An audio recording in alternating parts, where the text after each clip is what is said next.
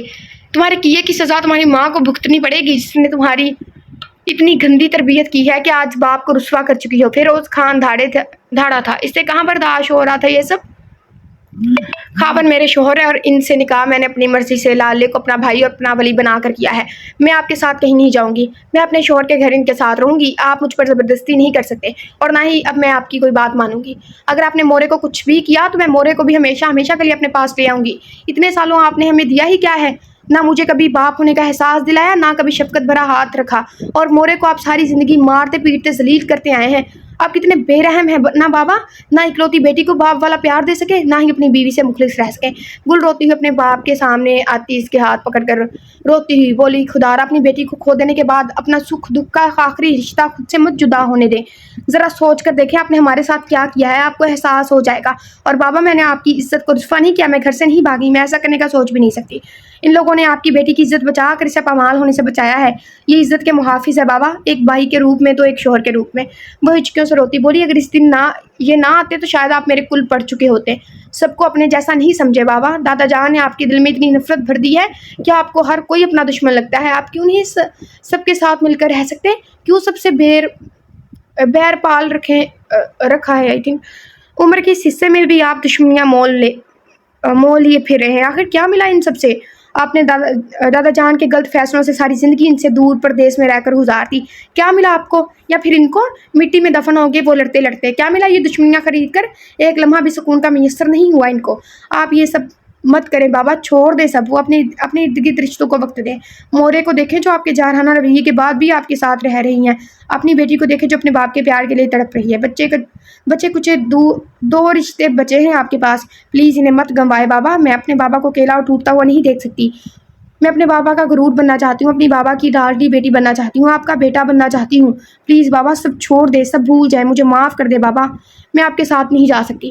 وہ شدت سے روتی ہوئی وہاں سے نکل گئی. اس کے پیچھے خاور بھی چلا گیا. جبکہ فیروز مٹی کا بت بنا کھڑا تھا. آج پہلی بار اسے کسی نے آئینہ دکھایا تھا کہ وہ ساکت چھا ہو گیا تھا. سچی تو کہا تھا گل نے. ایک ایک لفظ سچ تھا. اس کی آنکھوں سے آنسو بہہ نکلے تھے. شمس ایک نظر سے دیکھ کر مردان خانے سے باہر نکل گیا. جبکہ پیچھے فیروز نڈھال سا صوفے پر ڈھیر سا گیا تھا. آج 12-13 ہو گیا. 12-13 اور اب میں نے ختم کیا یہ ناول. میں کیا ہی بتاؤں آپ لوگوں کو. آج تو میں کافی لیٹ ہو گئی ہوں. اوپر سے گرمی اتنی ہے میں آپ لوگوں کو بتا نہیں سکتی. سردیوں میں وہی اچھا ہے، سکون سے ناول کوٹ کرے، سکون سے سارا کچھ کرے. ٹھیک ہے، میری کوئی بھی غلطی ہوئی ہوگی تو معذرت خواہ. اپنا خیال رکھیں. میں نے آپ لوگوں کو ایکسپلینیشن نہیں دینی. میں روادار ہی نہیں ہوں اس چیز کی. کوکو فرائز نہیں ہے میرے کوئی بھی آپ لوگوں کو ایکسپلینیشن دینے کے. آپ لوگ خوش رہے اپنی زندگی میں، اچھا کریں، اچھا بولیں، تاکہ بعد میں لوگ آپ سے بھی اچھا بولیں. اور آپ لوگ سارے خوش رہیں، سلامت رہیں. کوئی شکوہ کچھ بھی نہیں ہے. خیال رکھیں اپنا. اللہ حافظ.